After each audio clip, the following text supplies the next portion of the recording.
Hello मेरे प्यारे साइलियंस, आपका स्वागत करता हूं अपने इस क्लास में। आज का क्लास हिंदी और हिंदी में बुक चल रहा है। और बुक कौन सा चैप्टर? सर चैप्टर 1 है, लेकिन ये पार्ट है काव्य खंड का। किसका है? काव्य खंड। हमारे हिंदी में दो भागों में बांटा गया है क्लास 12 की हिंदी को, एगो पद भाग और एगो गद भाग। तो अब हमारा पद भाग चल रहा है। गद भाग में हमने दो चैप्टर कंप्लीट कर लिया है, गद यानी कहानियां और पद यानी कविताएं। और ये जो पद दिया गया है मालिक मोहम्मद जैसी के द्वारा दिया गया है करबक। क्या है भैया? करबक। तो करबक एक ऐसी काव्य खंड है, एक ऐसी काव्य रचना है मालिक मोहम्मद जैसी के द्वारा, जो प्रेम, त्याग, बलिदान, इस चीजों के बारे में बात करता है। प्रेम, किसको प्रेम हो जाता है?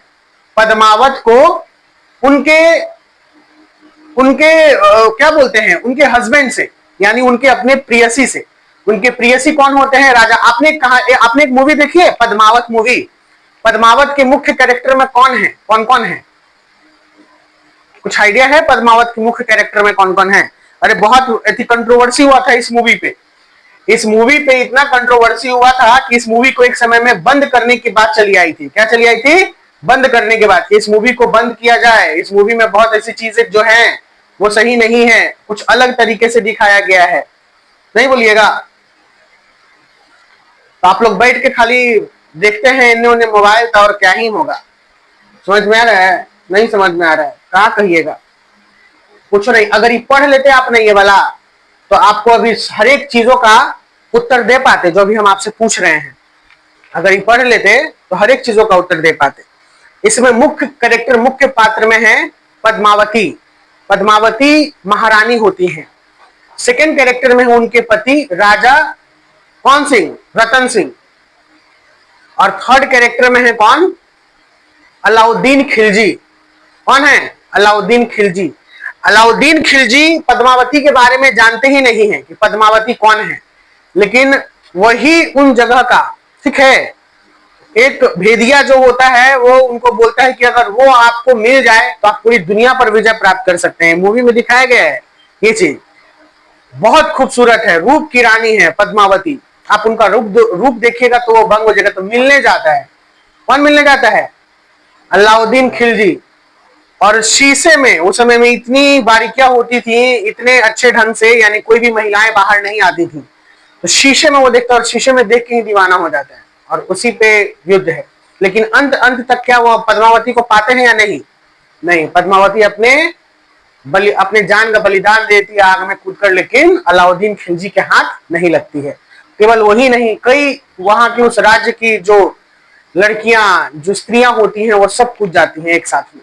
ये मूवी में बहुत ही मूवी टचिंग मूवी है, देखिएगा। क्योंकि कुछ कुछ मूवियां जो है, जैसे हम लोग जब हिस्ट्री पढ़ते हैं तो हिस्ट्री में हड़प्पा और मोहनजोदड़ो की बात है, और उसके ऊपर भी मूवी बनी है। अगर आप देखिएगा तो बहुत कुछ आइडिया मिलेगा आपको। जैसे अभी ये हम लोग क्लास 12 में चैप्टर पढ़ने वाले हैं करबक। करबक में पद्मावत को लेकर बात है। अगर उसको देखिएगा तो उसके बारे में भी बहुत सारी बातें पता चलेंगी।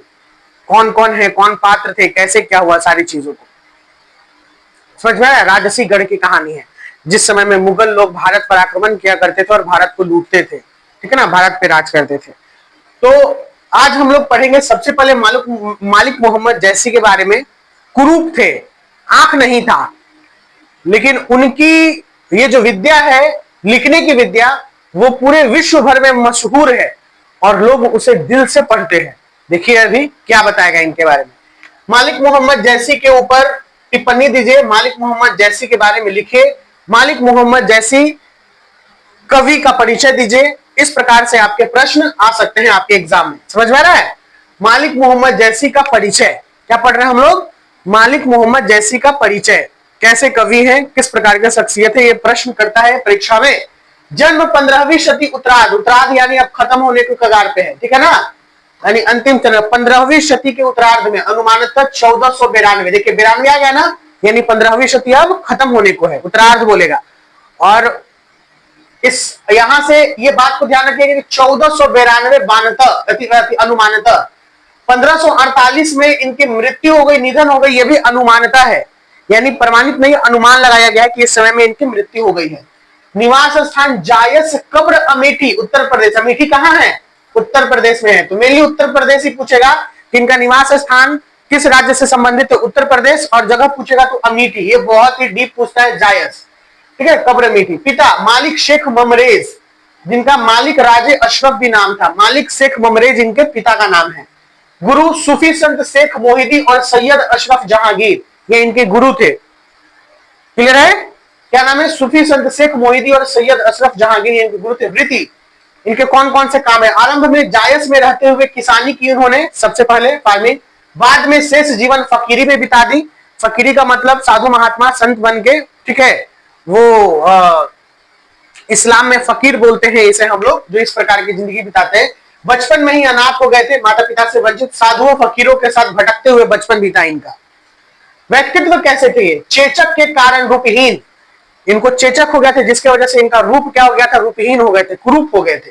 तथा बाईं आंख और कान से वंचित हो गए थे। बताइए, बाईं आंख और कान भी इनका खत्म हो गया था। चेचक उस समय बीमारी लाइलाज बीमारी थी और बहुत बड़ी महामारी के रूप में भारत में प्रचंडता मचा रही थी, एकदम गजब की बीमारी की, जिसको हो जाए वो फिर समझो कि अंतिम चरण पे है। मृदुभाषी थे, मतलब बहुत अच्छा मीठा बोलते थे, मनस्वी और स्वभावतः संत के थे। पद्मावत, इनकी कृतियां कौन कौन सी है? पद्मावत, अखड़ावट, आखिरी कलाम, चित्ररेखा, कहरानामा, महिरी बैसी, मसाला, मसला या मसलानामा, खंडित प्रतिप्रात, इनके अतिरिक्त चंपावत, कुलीनामा, इरावत आदि कृतियां भी उल्लेख आती है, जिनमें सबसे प्रचलित इनकी कौन हुई? पद्मावत, जिसको हम आज पढ़ने वाले हैं, सबसे प्रचलित है। अब इनके बारे में हम लोग जानेंगे कि कैसे थे ये शख्सियत। लोक जीवन में प्रचलित प्रेम कथाओं के आधार पर बनाकर छंदोबद्ध कथावत लिखने का परिपाटी प्रकृत अपभ्रंश साहित्य में ही रही थी। ये जनरली किन किन चीजों पे ज्यादातर लिखते थे? प्रेम कथाओं, हालांकि लिखते थे लेकिन प्रेम कथाओं पे। प्रेम, ये जीवन कैसा होता है, इसमें क्या क्या होता है, संभव है यह वह संस्कृति में भी रही हो। उस संस्कृति में भी प्रेम था, बिल्कुल प्रेम था। प्रेम तो अनंत है, प्रेम अनंत है। हम लोग चले जाए हमारे युग में, आप लोग सुने होंगे सतयुग, त्रेता युग, द्वापर युग, है ना, सुने हैं। उसी समय से प्रेम है।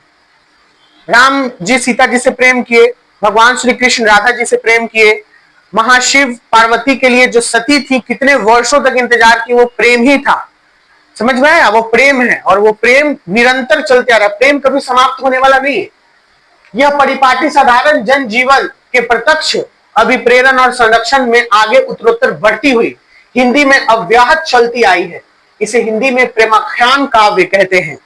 आप कई ऐसे व्यक्तित्व को सुनिएगा। अभी तो कड़बक चल रहा है मालिक मोहम्मद जैसी, लेकिन जब आप सूरदास, नाभादास ये सब पढ़िएगा तो उनके सारे जो काव्य खंड हैं सब आधारित हैं, सब प्रेम कर रहे हैं, प्रेम पर आधारित है, बलिदान पर आधारित है, त्याग पर आधारित है। हमारे देश से प्यार, क्या प्यार नहीं होता है? बिल्कुल होता है, हमारे देश के बचाने का। भगवान से प्यार, प्यार नहीं होता है? वो भी प्यार है। यानी प्यार जो है, वो प्रेम जो है वो अनंत है, वो कभी भी समाप्त होने वाला नहीं है। किसानों और कारीगरों प्रति चौपाही, दोहा आदि करवट शैली में निबंध के काव्य प्रायः अवधि में मिलते हैं। मोस्ट वेरी वेरी इंपॉर्टेंट, ठीक है। ये जो मालिक मोहम्मद जैसी की जो बातें हैं करवक शैली में, निबंध जो है करवक में किस प्रकार की भाषा में लिखी गई है? अवधि में। किसानों और कारीगरों की भाषा अवधि में ब्रज की गतिमता और कोमलता की तुलना में कथावृत्तों को विवरण और विस्तार में सहेज सकने की क्षमता थी।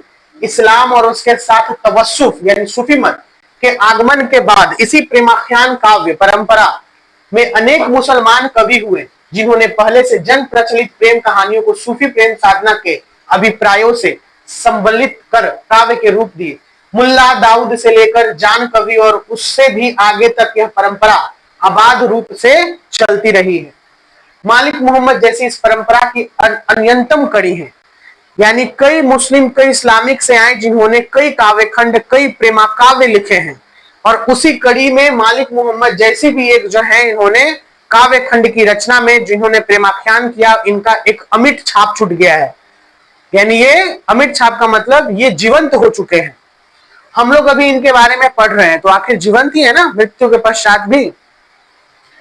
मालिक मोहम्मद जैसी के लिखे अनेक काव्य प्राप्त होते हैं, जो आचार्य रामचंद्र शुक्ल, डॉक्टर माता प्रसाद गुप्त आदि अनेक विद्वानों द्वारा अलग अलग जायसी ग्रंथवाली के नाम से संपादित है। जायसी की उज्जवल अमर कृति का आधार है उनका महान कथा काव्य पद्मावत। क्या है?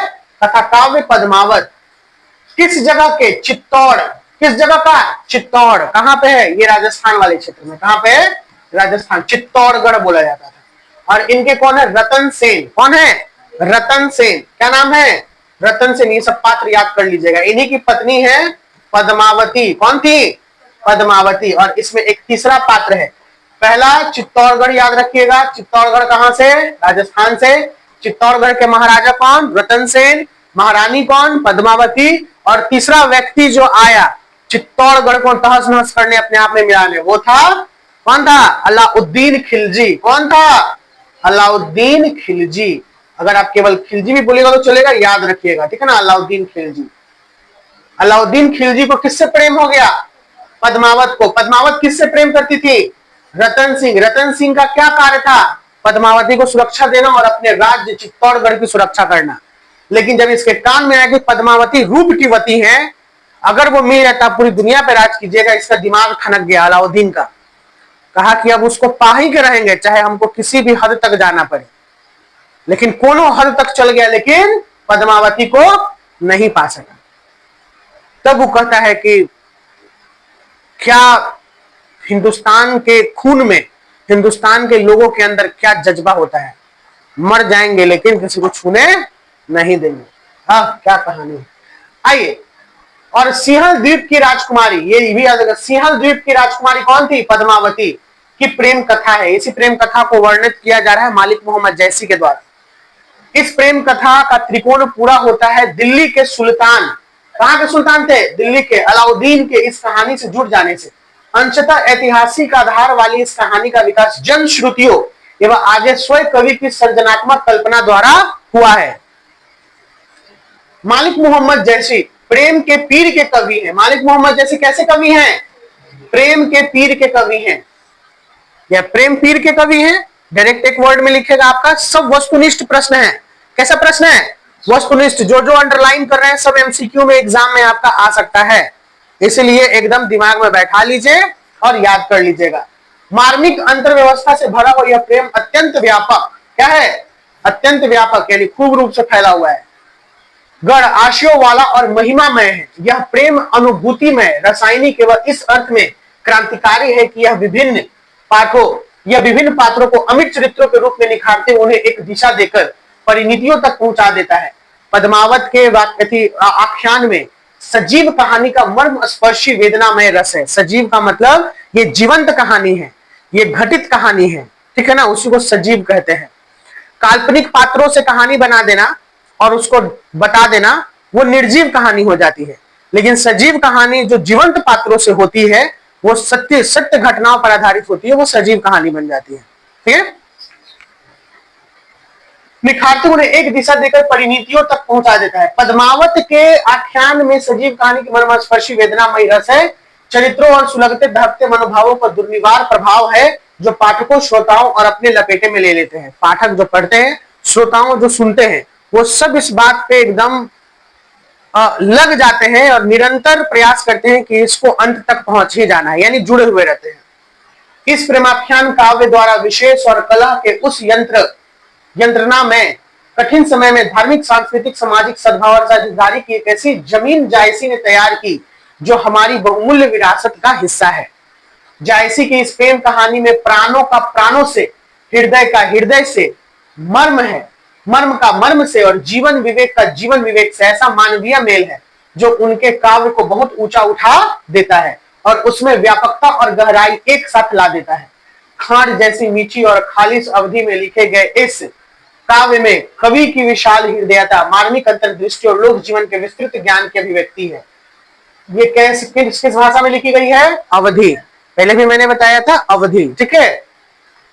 यहां प्रस्तुत, अब देखिए, अब मैं आपको एक ट्रिक बताता हूं कि जब यहां से शुरू हो जाए, यहां प्रस्तुत पर्वत, हर एक पाठ में, हर एक बार मैं पढ़ाऊंगा तो ये बात करेगा। ये जिसको याद हो गया, ये जिसको पढ़ लिया, ये जिसने अच्छे से पढ़ लिया, उसको कभी भी इसका सारांश ना कभी भूल पाएगा वो इंसान, और ना जो जैसे कविताओं का पूछता है व्याख्या कीजिए, लाइन का 2 लाइन पूछ देगा, वो कभी नहीं भूल पाएगा। तो इसे आप ध्यान रखिएगा, क्योंकि पूरे कविता का अर्थ यहां पर स्पष्ट रहता है।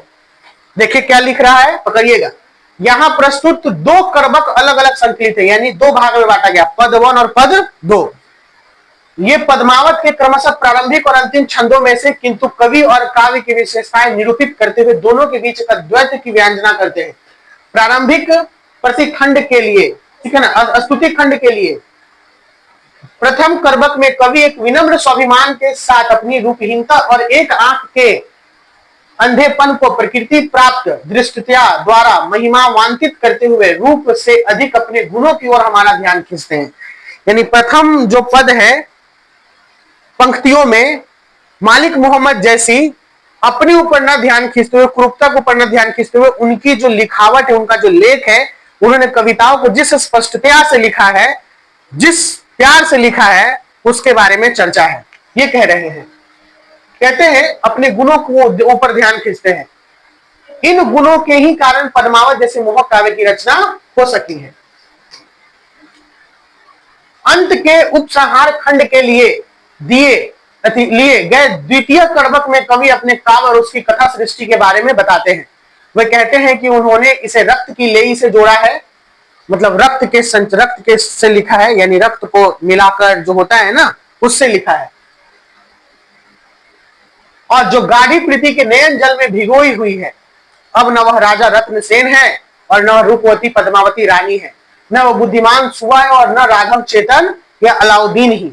इनमें कोई आज नहीं रहा, किंतु उनके यश के रूप में कहानी रह गई है।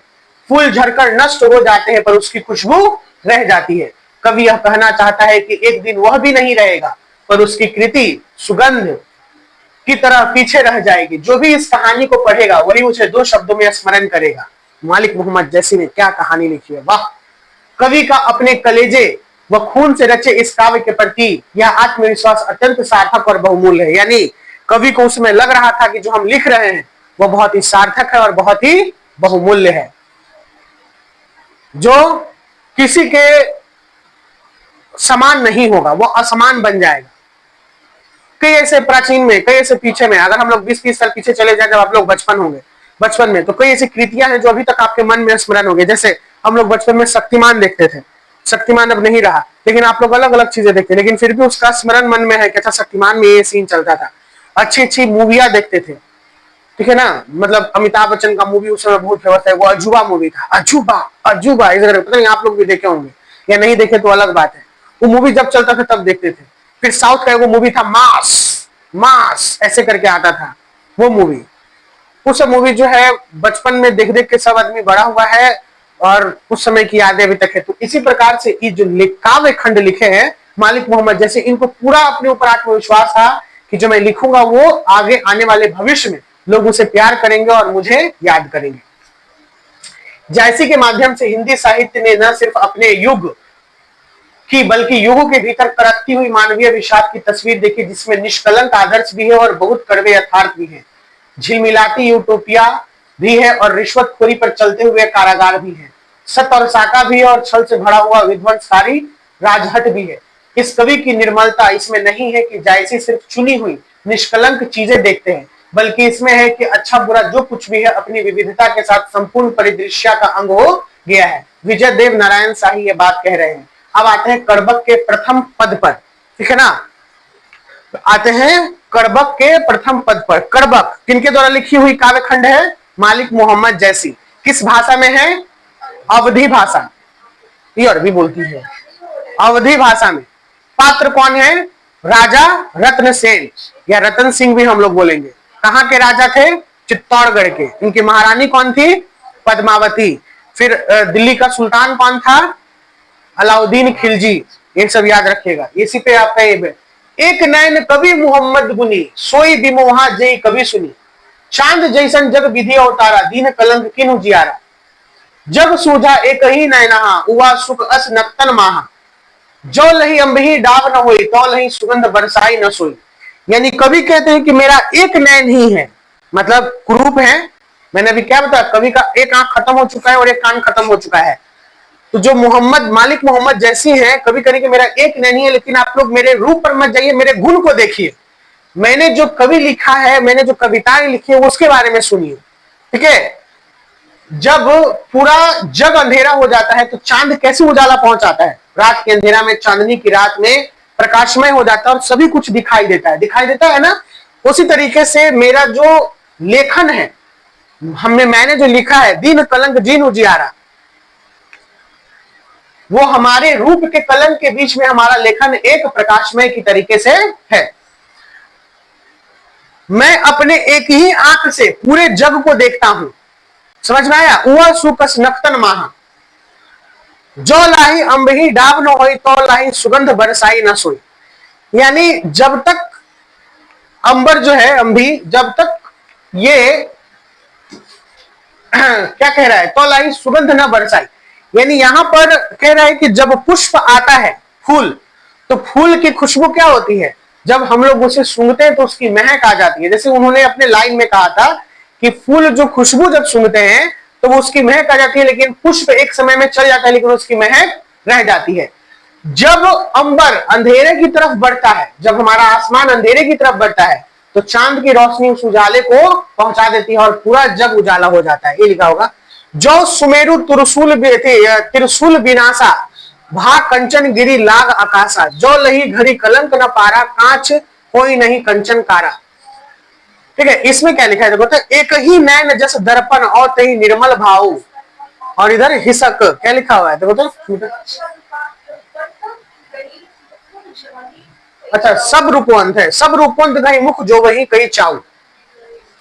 इस लाइन में ये जो लाइन है ये कह रहे हैं कि जैसे कांच जो होता है, कांच वो कभी कंचन नहीं हो सकता है। देखो, एक कंचन का मतलब होता है साफ सुथरा, कनक का मतलब होता है सोना, एक कंचन का मतलब होता है साफ सुथरा। जैसे कि कांच जो हम लोग देखते हैं कि अगर हम लोग कोई भी धातु को, जो धातु है, जब तक उसको हम लोग गर्म नहीं करते हैं, जलाते नहीं है, तब तक वो उसका कोई रूप धारण नहीं होता है। एक नैन जस दर्पण तो ही निर्मल भाव, जैसे एक नैन से ही मैं पूरी दुनिया को देख रहा हूं कि दुनिया अच्छी है, निर्मल है। सब रूपवंत को मुख जो वही कहीं चाहूं, सभी रूपवान है, लेकिन मैं अगर कुरूप हूं तो मेरा रूपवान मेरा क्या है? मेरा लेख है, मेरी विद्या है। इस लाइन में यही कह रहे हैं कौन? मालिक मोहम्मद जैसी, अपने हिसाब से। अगले लाइन में जैसे देखो, प्रथम जो पद है, ध्यान देना है, प्रथम पद में मालिक मोहम्मद जैसी अपने बारे में चर्चा कर रहे हैं कि वो भले ही एक नैन है उनके पास, एक नैन नहीं है उनका, एक कान है, लेकिन अपने लेखन से, अपनी विद्या से वो दुनिया को प्रकाशमय करना चाहते हैं कि दुनिया उन्हें याद करे। एक सिंपल से लाइन में आप इसे लिख सकते हैं इस प्रकार से, मोहम्मद यदि कभी जोड़ी सुनावा, अगर मोहम्मद ने कभी भी कुछ अगर सुनाया है तो वो कह रहे हैं कि सुन जो प्रेम पीर गा पावा, यानी मैंने जो प्रेम की काव्य खंड लिखी है आप उसे सुनिए। ठीक है, जोड़ी लाई रकत थी, जोड़ी लाई रकत के ले, रकत यानी रक्त की ले, मैंने अपने रक्त को जोड़ जोड़ कर ये काव्य खंड लिखा है।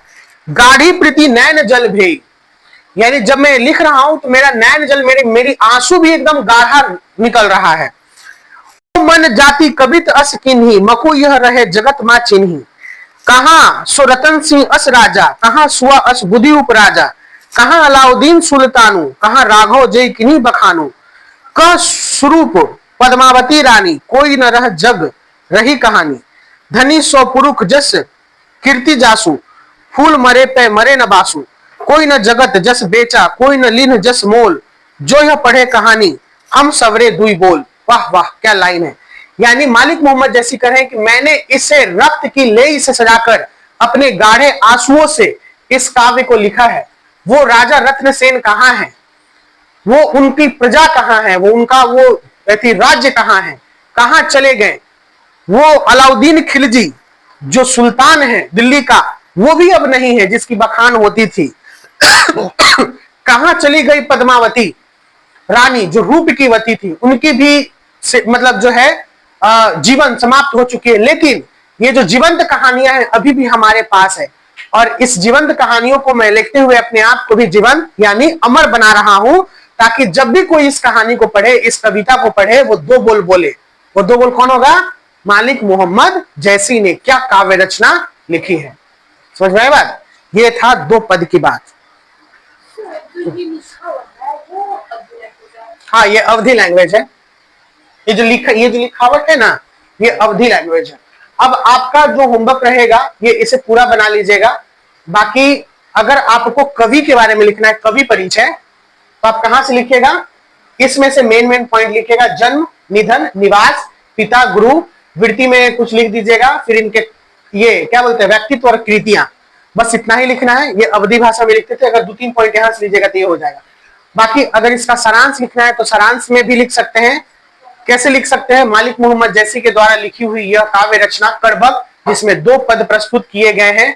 प्रथम पद में ये अपने कवि अपने बारे में चर्चा करते हैं कि भले ही मैं कुरूप हूं, लेकिन मेरी विद्या बहुत ही अमर है। मैं अपनी विद्या से पूरे जग को प्रकाशमय करना चाहता हूं, ये लिखते हुए फिर द्वितीय पद में कवि उस राजा के बारे में वर्णन कर रहे हैं जो राजा चित्तौड़गढ़ से संबंधित है, राजा रत्न सिंह की उनकी पत्नी जो पूरी रूपवती थी। और तीसरा, ये पूरा लिखते हुए जैसे कि अलाउद्दीन खिलजी, लिख के लाइएगा। मैं एक बार चेक करूंगा, अगर लगेगा कि कुछ गलती है तो फिर मैं इसे बताऊंगा, आपको लिखवा दूंगा। ठीक है, मैंने बता दिया। बाकी और सब क्वेश्चन आंसर भी आप लोग बना लीजिएगा। चलिए स्टूडेंट, मिलते हैं अगले क्लास में। Bye bye, take care, see you soon in the next class.